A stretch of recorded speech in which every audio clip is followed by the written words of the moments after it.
Hello, and welcome to Stop Let's Team Up, episode 65. And we're going to be covering the final issue of Stargirl and the Lost Children. And as we have throughout the series, we're going to combine this episode with an issue that kind of connects or is similar to it. And that is Young Justice 16, the first appearance of Old Justice. And I thought it was an apropos comic because it's one that has some of the Golden Age sidekicks in it. It's also drawn by the amazing Todd Nauck. And it's a really good comic. I'm a big fan of Young Justice, but we'll get to that. So we're going to do this differently. We're not going to do Stargirl first. We're going to do Young Justice 16 first because I kind of want to give the end to the finale of Lost Children. So bear with me for a second. My little DC app is closed, and we're going to go through some Young Justice stuff. Well, let's go to the DC fandom Wikipedia page. And this issue was cover dated January of 2000. Its executive editor was Mike Carlin, who just retired. Was that him who just retired this week after 37 years with DC Comics? Cover artist is by Todd Nauck, Larry Stucker, and Wildstorm FX. It is called Aftermath. It is written by Peter David, amazing comic writer. Todd Nauck, penciler, inker, Larry Stucker. Colorist, Jason Wright. Letters, Ken Lopez. Editors, Maureen McTeague and Eddie Berganza.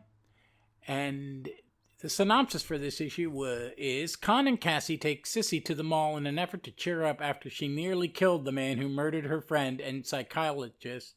Although Sissy does stop a robber at the mall, she vows to never be a hero again and snaps her bow in half. Meanwhile, the members of Old Justice are put pressure on Congress to take down Young Justice, testifying in a televised hearing in the light of this tenacious climate. Red Tornado orders all Young Justice activities to be put on hold, but Robin and Impulse covertly plan to search and rescue Secret. So, let's go over some of the guests in this. There's a lot. So, Young Justice lineup in this issue is Arrowette, Impulse, Robin, Secret, cover only she is missing. Superboy and Wonder Girl, and this is the Connell Superboy. And this is Casey Sandwich Wonder Girl. Red Tornado is their mentor. Go Red Tornado, and he's wearing his original costume here. He's got his cape over him, but Red Tornado and his first two costumes are two of my favorite ever. Then there is Old Justice. Roll call. Cyclones, which is Dinky Gibbet and Sisty Gibbet. Dobie Dickles. Dynamite. Mary the Gimmick Girl. And Second Sweet.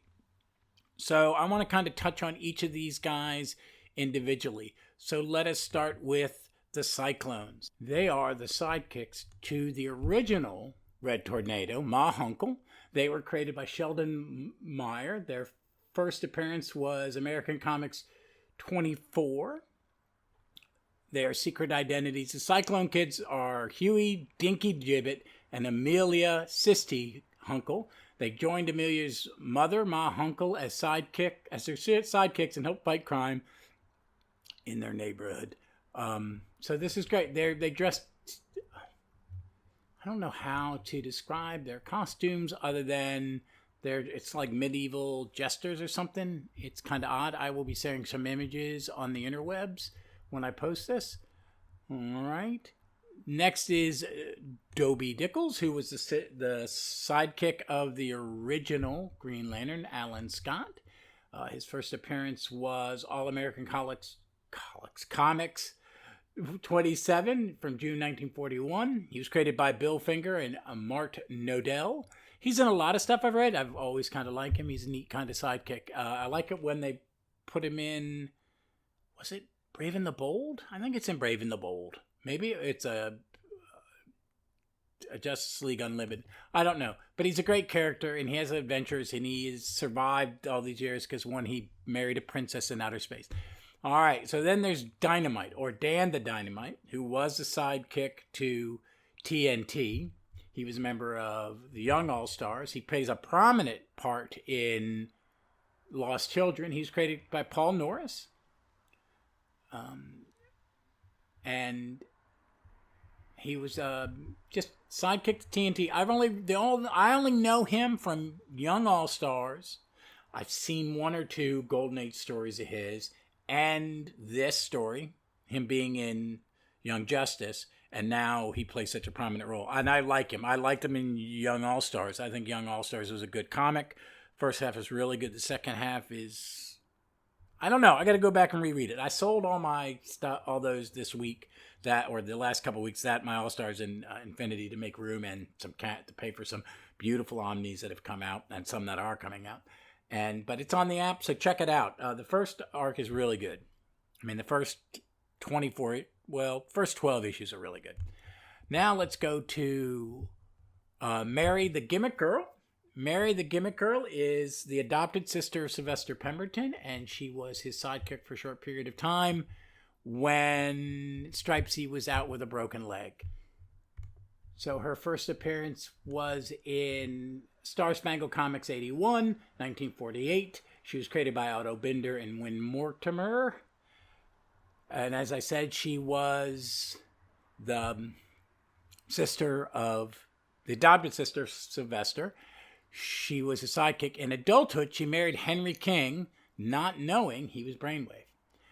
And had a son, Harry King Jr., became Brainwave Jr. and a founding member of Infinity Inc. So it's cool to see her back. And this is, I think, God, I don't think I've read. No, I've read online in one, on an issue of Star Spangled Comic with her in it. So I've seen her once, and I know her from all this retro continuity where she is the mother of Brainwave Jr. And she's a neat character. She's the leader of Old Justice, I think. And the last one is Second Sweep, who was a part of Hourman's Minutemen. So I forgot all about these kids when I was reading Stargirl, The Lost Children. They've given him another sidekick, I think. So I have to kind of figure that. But his first appearance was Adventure Comics 54, 1940. And he was created by Gardner Foss and Bernard Bailey. And he is a neat-looking character.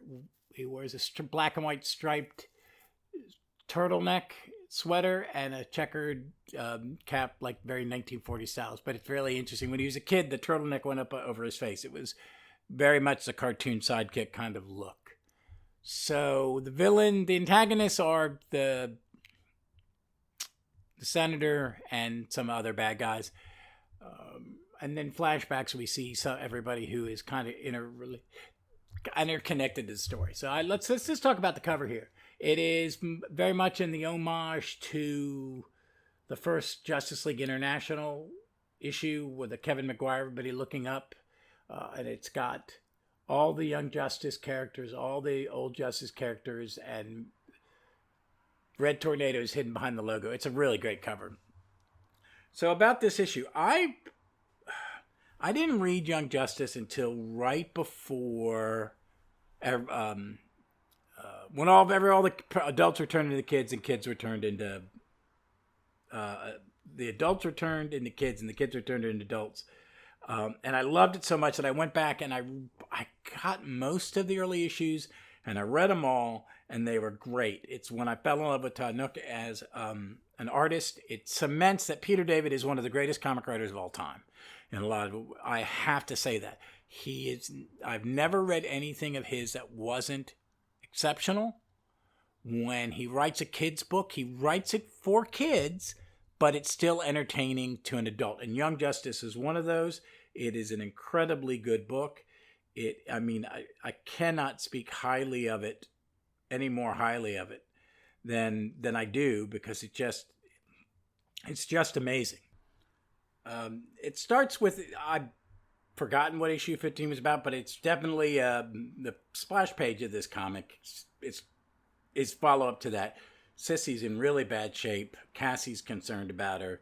Connell's concerned about her. Cassie's mom, Helena, comes up looking. Sissy's mom is called looking for her daughter, and Cassie doesn't want to give her up, and Sissy's mom asks for forgot her mom wore a mask. She was a hero, or she was a hero. I forget what she was. It's silly.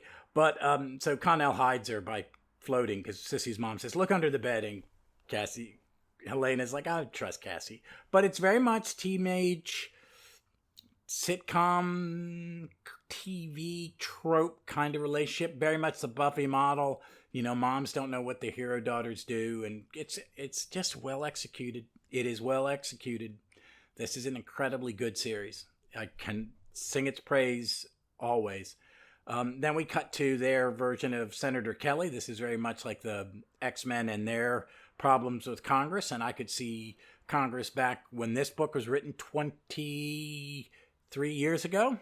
It's an old I can't believe it's that old.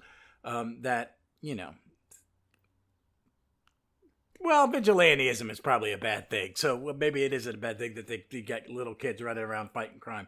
But, in a comic universe, it's all right. But, then we see Dan and the senator, him talking. You see his ring, but I don't think because it covered Dan Dynamite. But this isn't even pre-internet, so people could be looking up who these people are. We see Impulse and Robin detecting. It's some more good pages, and they're living out of the old JLA headquarters in Rhode Island. And Red Tornado's concerned, and he's got a old Justice business card that pops up a little hologram of Mary, and Mary calls him to task. It's like, he says, "I thought you were dead." She goes, "Yeah, but no, I'm not. But you got to get rid of these kids. These kids got to be reined in." And he's a little hot. Okay, so I just caught something in the panel I didn't catch. He is not wearing he's wearing his third costume, Red Tornado. It's not my favorite, but it's still a good costume. And then more back to the, high school scene with Cassie, Sissy, and Connell at the mall. No, they've gone to the mall. They're at the food court. That's right. And they're looking around. They're just kind of figuring it all out. They kind of make light of Sissy, because she's processing what she's done. In the last issue, they were chasing a bad guy, and his testimony is read into the record, and we see it, and the flashback is very tainted toward his perspective. Connell and Sissy look like super villains, and it's all in red and black. It's wonderfully done. And she put 2 arrows in his leg, and Connell stopped her from killing him. But she's real upset, and she says if she's going to have to become a supervillain now. She's going to have to wear black leather and have cleavage. And she goes, "I'm going to need cleavage." And that just makes Connell and Cassie laugh. It doesn't make Sissy laugh. She goes, "Ha, ha, ha." And later on, Helena discovers, when she's putting some clothes away, Sissy's costume hidden in the closet, and she is ticked. So next, we float back to Congress, the steps of the Capitol, and this white, fancy flying car lands, and there's Young Justice, and I'm going to save that panel to post on the internet because it's a good panel. Yeah, but it's just got them in hero poses in the space car. They're all so old. Then they have a press conference, and they say why they're there. Some guy has stolen some Beanie Babies, and this other guy's chasing him, and he's screaming, "Those toys are all retired. They're worth a fortune." How many of our sisters or moms, like during the hype of collection mania, it wasn't just comics, it was everything, and it always is, people bought a bunch of Beanie Babies, and now I don't know if they have any value, but from what I understand, a lot of them do not, and things come and go. So, but watching Cassie stop this guy, makes Sissy kind of think. And then we go back to Congress, where the old Justice are testifying, and they're telling a little bit about their history. And I'll pull these pages too, because some of these panels are great. And it's 3 pages of exposition and backstory, people. It still works. It's still a great one. And they convince Congress, at least this subcommittee, that Young Justice is dangerous. They are just tykes and tights. And then we cut back to the Mountain, and Impulse and Red Tornado and Robin are watching that, and they're ticked. Red Tornado puts everything on hold because he agrees that it's crazy. Helena is waiting for our other heroes as they fly in through Cassie's bedroom window, and she hands Sissy her bow, and Bo snaps it in the end, and she goes, "Not anymore." So it's a really great comic. There's some great art in it. It's Peter David. I'm gonna make another confession. Like, I've never read the first 100 issues of FF in order. I've never read but a little bit, like single issues of Peter David told. I saw on Near Mint Condition that the 5th volume of his stuff is coming out. One day, maybe if they reissue the early ones, I'll start picking them up. I really don't think I can afford 5 old volumes of something. But, maybe I'll read them on the app, and if I like it so much that I feel I need to have it on the shelves to reread it, I will. But I love Peter David. It's great. He's a great writer. He does character. I know. I think the level of chatting in it and the level of exposition in this comic is wonderful, because I understood where these characters were, even though I've not read the first 15 issues in years, decades. I picked it up. I could read it. Everything that happened, it makes sense, and it has a good ending, and there is at least an adventure or something going on. It's just a really good comic. A lot of fun and beautiful.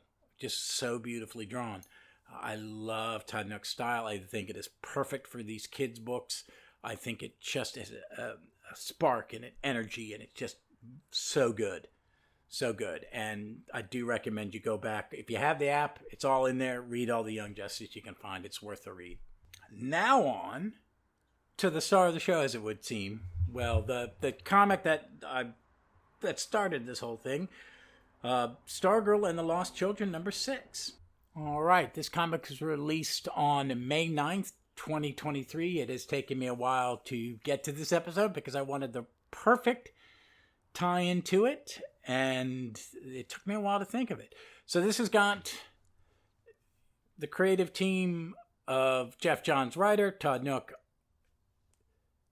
artist, Matt Herms, colorist, Rob Lee, letterer, Todd Nauck cover, Kevin Maguire, the 1 for every 25 variant cover. Editor is Andrew Marino. I left out Megan Hetrick variant cover. I'll have to pull those up and post them.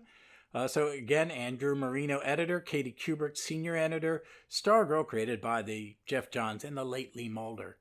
So it's got an amazing cover, which is all the lost children charging out to do battle, and it's a stunner. Her front and center. It is absolute stunner. Nice house ad for Teen Titans #1, which I liked. I've not read a lot of Tom Taylor. I've heard it's Nicholas Scott. Nicholas Scott. Read her comics. She started with Doctor Who. She did some FF. She is freaking amazing, and the art in that book is stellar. So that's Nicholas Scott. Look out for her. She's a great artist. It starts with a little flashback about the origin of the first page. This first page is 3 panels. It's Hourman being built in the 853rd century. Then it's a shot of him when he was a member of the Justice Society, when the lineup was him, Jay Garrett, Flash, the original Wildcat, Black Canary 2, Atom Smasher, Sand, former Sandy, now Sand, Al Jordan, Green Lantern, Jack Knight, Starman, and Star Spangled Kid, and Hawkgirl, Kendra. And it shows the final panel. It's them flying in his time ship, which looks like a Viking ship with a bunch of clocks on it. If you've never found that series, it is on the app, and it is a masterpiece. His solo book. It is something that I haven't sold yet, but I probably will, because I got to get my stuff down in size. But it's a great comic. It's well worth the read, and it shows how he sacrificed to bring Rick back, and Rex, to save the lives of Rex and Rick, the other 2 Hourmans. It's a great story. And then we get to the title panel. And it's middle of the battle. The only one still standing is Stargirl. Hourman's got the other heroes that haven't been put in eggs in a stasis field, and the childminder is just being creepy in the background. And it's a great double page. And I love that the title of this issue, the story, is Young Justice Society. So we'll see. The latest issue of Justice Society's out, and Stargirl is in it.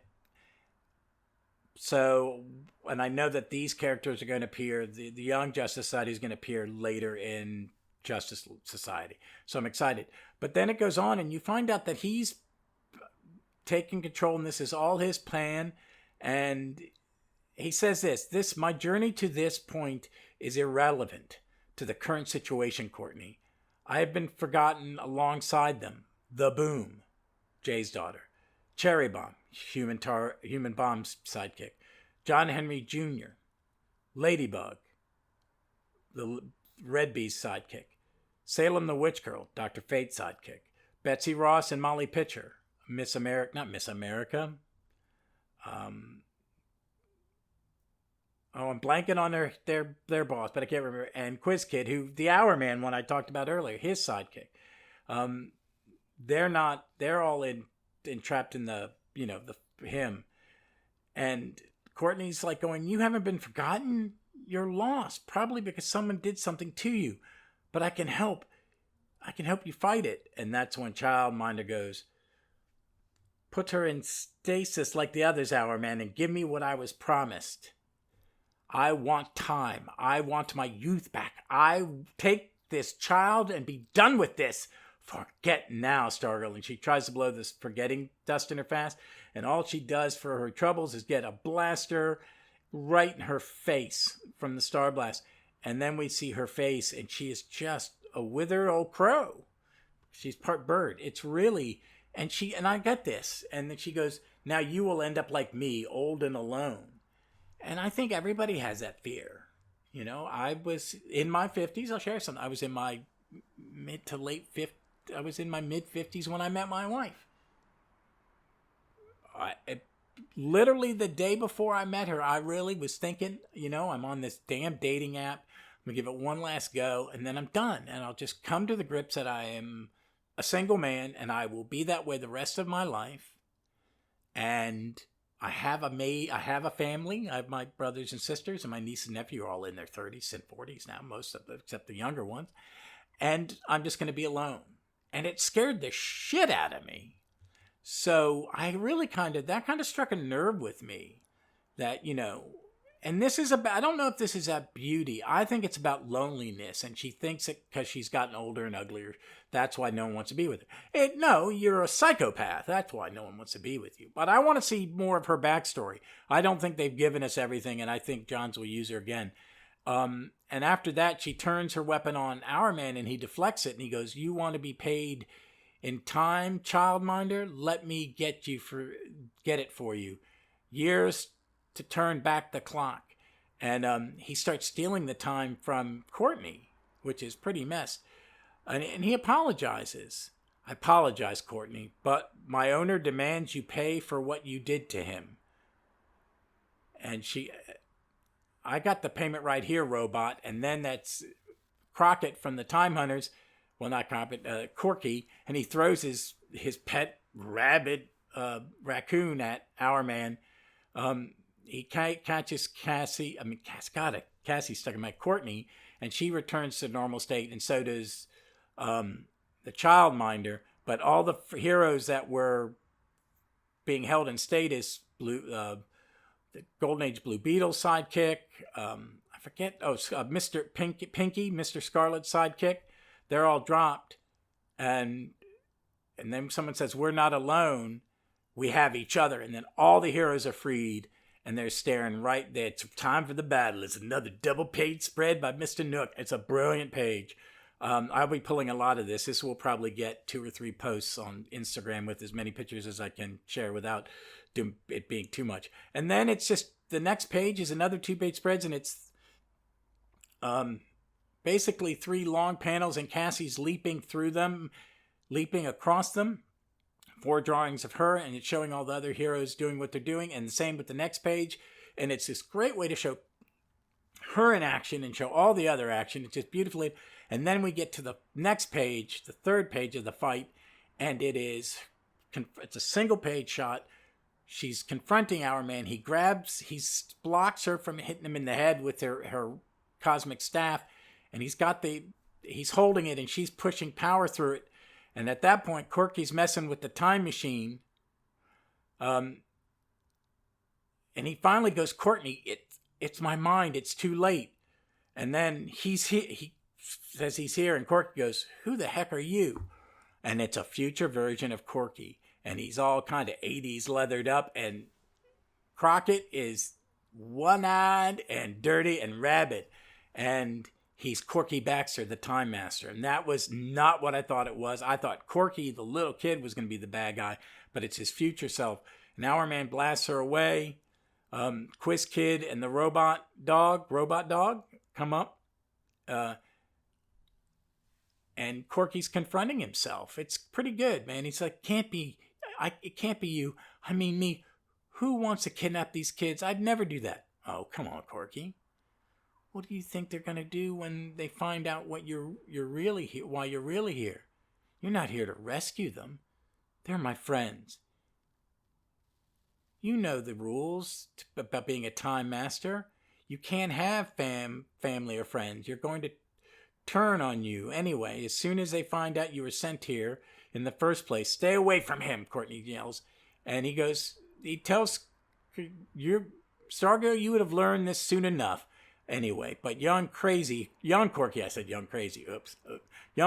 here didn't come to save any of these sidekicks. He came to send one right back to where he was pulled from, so the world isn't destroyed. What's he talking about? He's lying, shut up. And then he touches the other Corky and he gets zapped.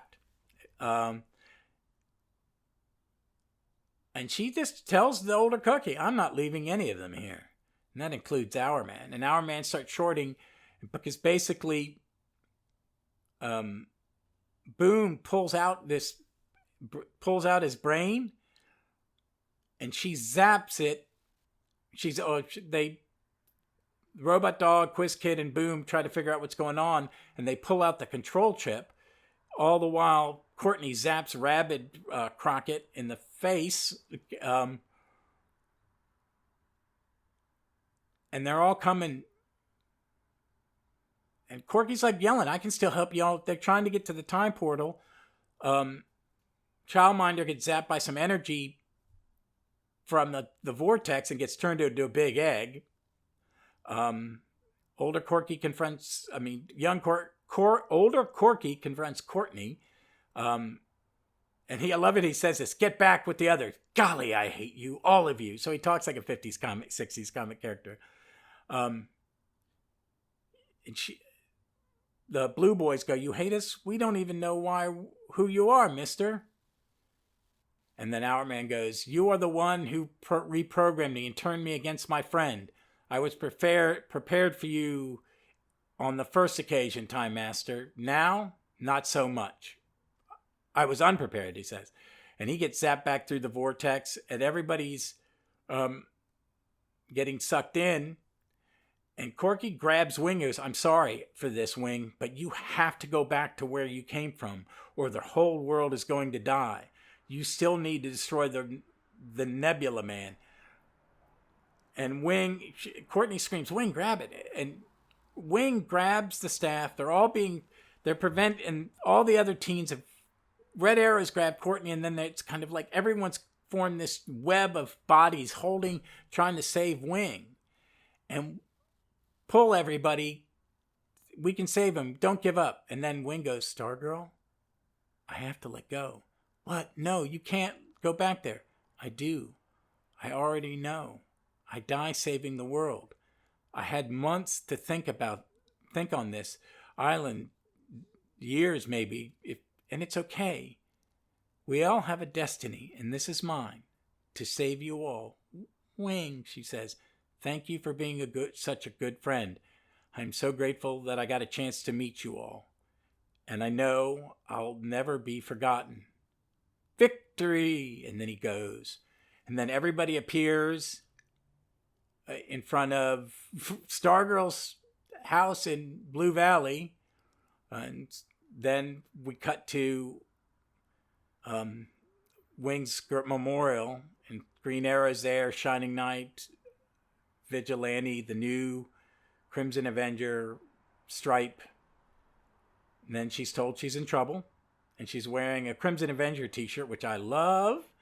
And then we cut to a meeting of the Justice Society, and looks like Green Lantern. I like him with the beard, and Jay are leading the meeting, and we hear this, Dad, or see it in the word blue, Dad, and he turns around, and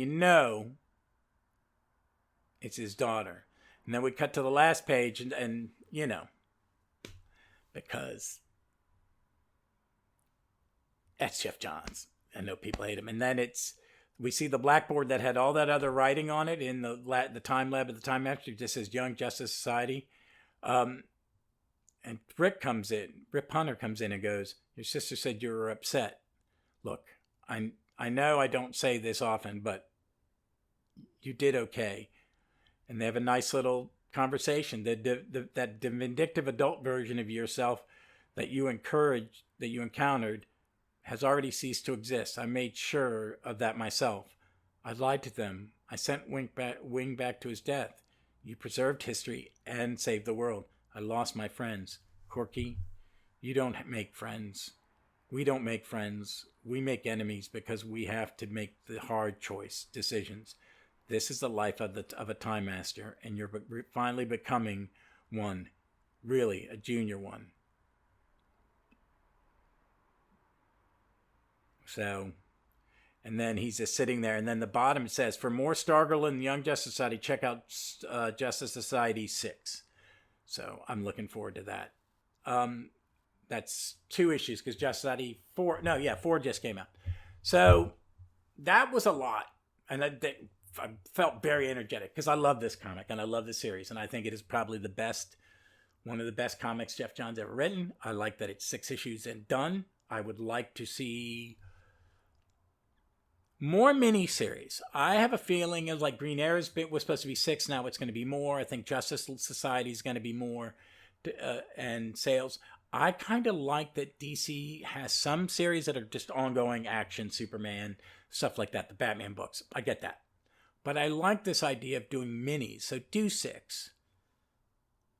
And then if it sells well, take a pause for a couple months, and then go, our next 6 great adventures by the same creative team, and sell it like that. I think you'd get better now. I think it's a better system, and there's no proof that I'm right that it's working. I just feel it's working. But I think you should check it out. But this is a great comic. These characters are all really good. I think it's great. I know retro continuity triggers people. I know Geoff Johns does, because there are creators that tweak people. And I know Geoff Johns has done some stuff that some people don't like and some people love, like me. And there's stuff I'm kind of, it is what it is. But I think this is his best work. And I think anybody who likes Golden Age characters will love this, because it is a fun comic. And it is basic superhero stuff. It's not too dark. I mean, it's got some dark elements, but it's not broody. It's bright 4-color fun. I mean, that's all I can say. It is just beautiful 4-color fun, and you should check it out. All right, folks, that's it for this week. Next week, we're going to do the latest issue of Justice Society and the first appearance of Degaton. Tuesday, in a couple days, is going to be, it may be Wednesday because the holiday, I got to work a long day on Monday, but if I can do it on Tuesday, I will record it on Tuesday. If not, it will be up Wednesday. I'm going to be covering the next 2 issues of Prince Gavin, Starman, and more Legion. And the Legion, it will be the first appearance of Chemical King and the return of Timberwolf. So we got some good stuff coming along. Okay, check this out, guys. It's worth it. I loved it. Go on the app. up on the app. So the entire 6-issue miniseries up and all the Young Justice up on the app. My recommendation to read them. There was some big news. I talk about Omnibus Left because I've turned into one of those creators. But the Micronauts, which is a team I love, and I had David Banks on talking about his work on fixing up all the original art. And only to have that ROM and Micronauts are coming out in Omnibus, and both announced last week. Check out Near Mint Conditions videos on them. It's great. It's great. But folks, time for me to go. This has been a longer than normal episode because I've had a lot of energy and I love these books. So be safe, be smart, please be kind to each other. The world can be rough enough. And read some comics. Read some Young Justice.